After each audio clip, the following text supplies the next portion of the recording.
You can't be no.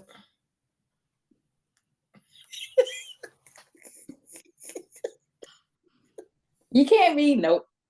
Let me spell. Take 1,000.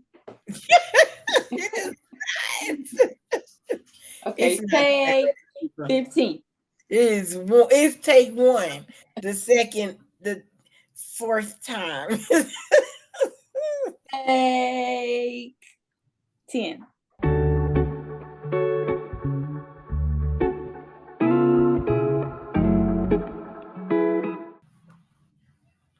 Hi, and welcome to Black in Business, where the possibilities are limitless. I'm your host, the Eunice. And I'm Miss G. And in this week's episode, we're going to be talking about you can't be selfish and self focused in your gifting.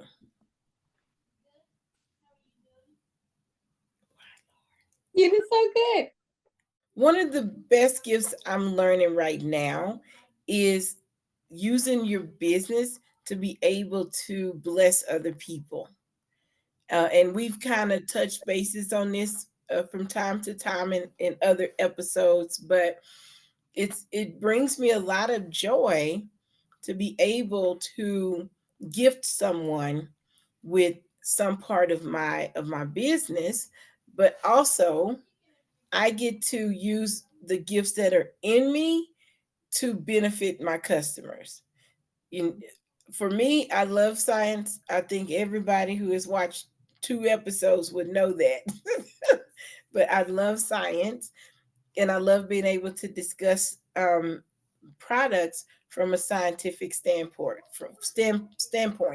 from a natural standpoint, to be able to teach them how a product is beneficial. I can actually engage with my customers and clients and give them the rundown of why a product is beneficial to you health wise. Just the being able to talk about it going, growing or being processed in a organic way, things like that. It's exciting to me. I never get tired of doing that, which you already know. But it is probably my biggest joy is just using what I naturally have in me in order to benefit someone else. But what about those who don't? Like what is the maybe a reason or the point of withholding what you are gifted in instead of using it in a business? I think from my perspective, I didn't necessarily see my my giftings as a gift. That makes Hmm. sense. I definitely felt like there were certain characteristics that I possessed, and things that I just naturally enjoyed or excelled at. But I think until, last year, the conference I told you about, I didn't see it as a gifting. I didn't see it as something that God blessed me with to bless other people with. So I think that, you know, oftentimes it can be unintentional, um, not incorporating that into your business, not because you don't want to, but just because you don't make the connection. And I feel like before I went to that conference, where specifically the topic was operating your gifts, for me, that was like an aha moment of you got all these characteristics for a reason. God didn't accidentally give you these gifts like, oh, I accidentally bumped into her and it just fell out. That's not how that happened. Like he created me divinely with these things for me to utilize them in helping other people, which we often talk about, there are so many people on earth because God didn't create us to be by ourselves. We're meant to help each other out. I know I'm not here. My purpose on earth is not for myself, it's for somebody else. Yeah. How many people it's for, I have absolutely no clue. But I fully understand now how me sharing my gifts with other people is helping me to walk in my purpose and help the people that God wants me to help. And so it's not for me to say, my creativity is only going to help 5 people because I don't know who it's going to help. I don't know who it's going to inspire. Me building business and being an owner and being an owner and thriving in in my business, I can't say I'm only going to inspire 10 or 15 people, because I could inspire 1,500 people. I could inspire 30,000 people. I don't know. Mhm. But me walking in my authentic self and me sharing my gifts, Mhm. it's gonna inspire and show up and show out whoever it's meant to.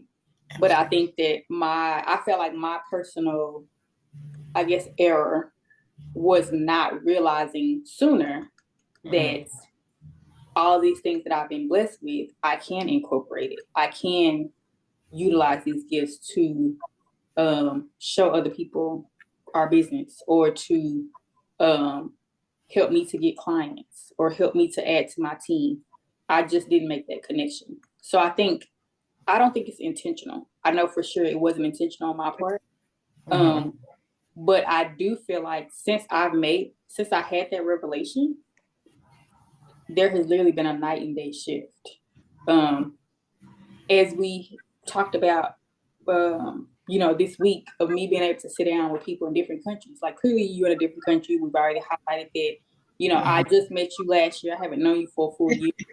So many things have come from us being connected, and we gel so well together. So I feel like that is a huge indicator of, like, you don't know where your gifts will lead you. You don't know who they will lead you to, who they will inspire, what will come of that.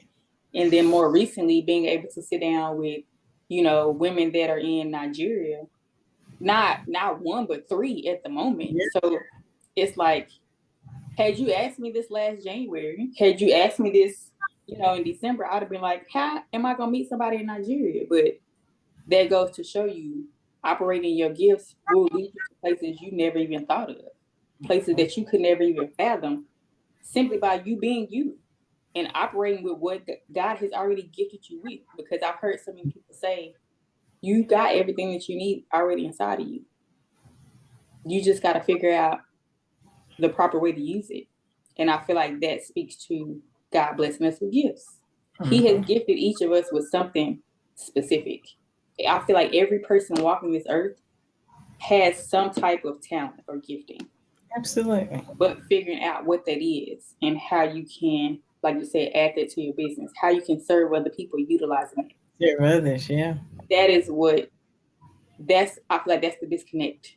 That's where people need to hone in on, figuring out how to incorporate that into their daily life, how to incorporate that into adding to other people. I think in the country I grew up in the community that I grew up in, competition was always more rewarded, and you want to get a leg up on this person. And I think we are conditioned to believe that there's not enough space, resources, food, money for everyone. There's not enough. So you want to be the best of the best because you want to get that. And I honestly think that's the biggest lie, because God wouldn't create so many people and not be a provider to where everything is that we need is there. But we don't stop long enough to think about that. But in relation to our gifting, like when we did connect and we started collaborating, you clearly had gifts that I do not have, that I do not possess. And it does not bother me that I don't possess them, because I enjoyed utilizing your gifts Yeah, for you do. and creativity. Yeah, you do. We're not gonna do this right now, because Yeah, I was just agreeing. Yeah, you do. Still trying to get you to make me a flyer again, because that's not my gift. But think about where it would have led, where things would have led if you would have been selfish, if you would have held that, from me, and then you would just demand, hey, you should make this, you should do this, and there was no help, there was no guidance. I would have definitely felt overwhelmed and alone. But because I had that support, I still don't like making flyers. I still don't like any of that. but I was able to hone in on building up a weaker link skill. But she can do it. No, She just don't like to. no, I don't like to, that's for sure. But I don't ever think it's pretty enough. I don't ever think it's alive enough. It's not. It's Yes, it not. is. No, it's not. She's not telling the truth. Yes, I am. The point is, the point is, you did not withhold that, and I hope vice versa that I'm not withholding things that, like, we all know, we both know my brain is constantly creating something, and so I get to constantly come up with ideas, and some of them stick and some of them don't. But that's really cool to feel like I'm in a place where if I get an idea, I feel like I can share that. What if we didn't do that? Right. Well, We what ties into that is, like you said, you brought up in a culture where competition is encouraged. Something that is not encouraged or not talked about, I feel enough, is as children, we're not asked or we're not taught what it means to be impactful. So I think there's a difference in teaching competition and teaching someone you want to have an authentic and a genuine impact on someone's life. You want to impact someone in a positive manner versus a negative manner, because being in competition absolutely impacts people negatively. There are people that today are stifled by fear because they've lost in a competition and they lost their confidence in themselves and it was never restored. So there are people that literally will sit still for fear of, well, somebody might do it better than me. And if they do it better than me, then I look stupid. And so they got all this going on in their head, so they don't do anything at all. Whereas if more people taught children to be, genuine people, to be nice to people, to help others and show them that you shining in all of your brightness will never dim someone else's light. Your light is meant to help other people shine. And that in itself will teach you how to be impactful in a positive manner. I feel like that will make a world of difference. But I feel like the focus of your impact hasn't been a thing. Like culturally for us, it hasn't been a thing. Whereas I want to raise my children where they think about, how do I want to impact somebody else's life? Do I want to make this other little girl feel sad? Do I want to make her feel like she's inferior to me? Or do I want to lift her up? Do I want to walk around and straighten other little princesses' crowns versus trying to knock it off their head? Like, I want them to have the mentality that I'm going to be great regardless. But me helping you be great will never stop me from being great. And I feel like that's not something we're taught, which is why culturally there's so much competition within our own culture, because there are so many women or so many men, people in general, that feel like I can't help you succeed because that's going to stop me from succeeding. So I need to make sure I'm stepping on as many people as I can in order for me to succeed. And then once they hit rock bottom, they realize me stepping on other people did not help me succeed. Right. And it shouldn't take for you to hit rock bottom for you to understand that. You should fully comprehend that, as my shirts say, we are better together.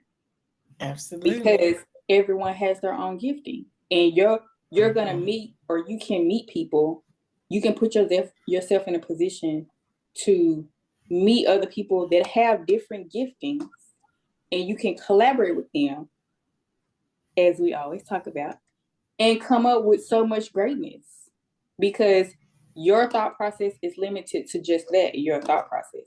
But then you meet someone else that complements that, and all the things that you don't think about, i.e. Phoenix, all the things that you don't think about, your partner will think about. Absolutely. And you mesh the two together, and now you have so many other possibilities because you're no longer limited to your one thought process. Yeah. So you were saying that you think it's unintentional that people are not using their gifting, but what about when it is intentional, when they are hoarding their gifts instead of using it? I think that's fear-based. No one has shown them how them sharing their gift is not going to hurt them. They feel like they have to hoard it. But like you said, that being taught that, well, there are only a few slots, so you need to be the best to make sure you get one of these slots. I feel like that also applies to gifting. If you fully understand what your gifting is, but think that you need to keep it to yourself, because if somebody else realizes your gifting, maybe they're going to go do the work and try to figure out how to be better at your gifting than you are. That's fear-based. Because if God put that in you, it's not something you had to hone. It's not something that you had to develop. God freely gave that to you. And if he freely gave it to you, what makes you feel like you have the right to hoard it when he gave it? Conditioning. We live in a society, in a world, a fallen world, where many cultures want to make you believe that only a few can make, only the, what is it? Only the best survive. What is that? Only the strongest survive. It's only the strongest survive. Dog eat dog world, Right. like things like that. That's what we're spoon fed. So Right. that's what we believe. We don't have enough voices saying there's room enough for everyone. Right. But that, and all of that feeds into the corporate mindset. Oh, absolutely. So in the corporate structure, if I constantly keep you at each other's throats, you never realize how many times you get passed over for a promotion. You never realize how much work you do and that I don't pay you enough. You never think to ask, how much money am I making the company in comparison to what you pay me? If I can keep you distracted with the other person and them coming for your spot, or vice versa, then the important stuff goes unnoticed because you're already preoccupied. And so another thing that's unintentional, I think, is when people come over to the entrepreneurial side and want to be business owners, they take that dog eat dog world mentality from corporate America and they bring it into their business. And then they wonder why their business doesn't thrive, when again, God created us for somebody else. You cannot be selfish and self-focused in your business with your gifting and think that you're going to be blessed and that you thrive and think that you're going to get everything that is meant for you when you're not sharing with others. You're not legit trying to pour into others. You're not concerned about serving others. It just doesn't make sense. And you hit my special nerve because of course there is a scriptural connection. Of course. In the book of Acts, this one I did kind of know, but I didn't remember what chapter. You kind of know all of them. I'm listening. In Acts chapter 4, it says, and I'm reading, I wanted to pull it up, but it says, all the believers were in one heart and mind. No one claimed that any of their possessions was their own, but they shared everything they had. And at the end it says, it was distributed to anyone who had need. So they shared whatever they had. They shared it freely so that no one would be in need. And that just, I mean, correlates to whatever is on the inside of you, pouring it out into someone else does not make you now be the one in lack. It just makes more room for you to do more things. Right. So I always like that scripture because it's so counter productive of what we hear, or it's counter to what we hear. All the believers were in one heart and mind. No one claimed that any of their possessions was their own, but they shared everything they had. That can apply to everything. It could apply to your business. No, you don't have to give everything away. That's not what I'm saying. Absolutely not. I don't think anybody would believe that's what we're saying. I would not condone that at all.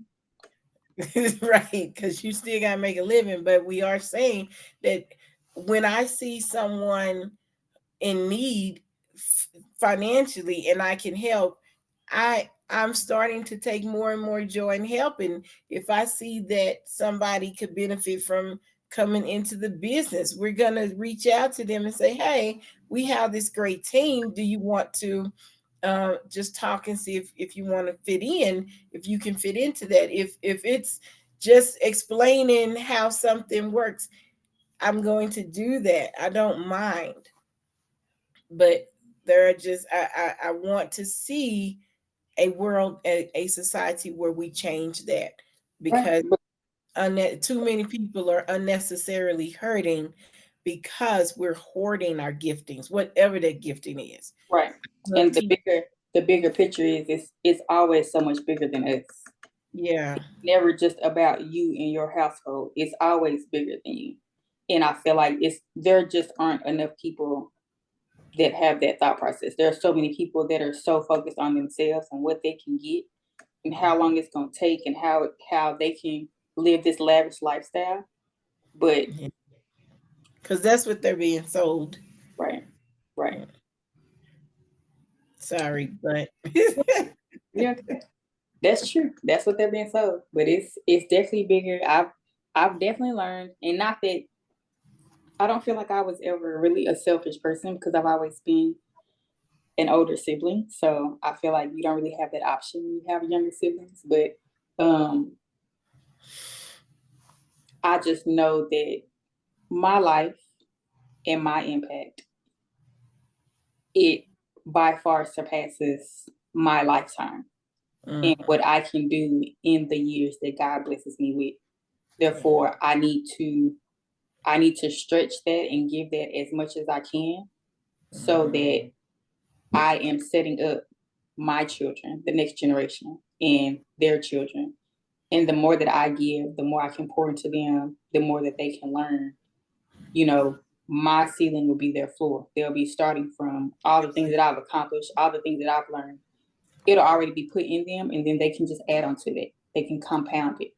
So I'm doing all of this work so that I can help other people do the same thing for their family and pass that on. Because when I leave Earth, because there clearly will come a time where I'm no longer physically here, but I want to have put everything that I could into everyone that I could while I am here. I have nothing more to add to that hardly, because I fully feel the same way. I'll just give the anecdote to that. Like, I'm here teaching. I love teaching, and I have a few degrees behind my teaching. I could be a lot of places making a lot of money just doing that, but I get to be here and we get to work with some of the most economically devastated people that are less than paycheck to paycheck sometimes, and still I get to give them the best of me. And most people be like, why would you do that? But the impact, just giving them the best possible option, the best possible advance to get ahead to do what they are called to do, is to me the biggest impact and the best time to utilize my skills and my talents. But some people would just take the money. They think the skill equates to, I'm supposed to make a lot of money with this, and that's the focus. It's not the impact of people. Um,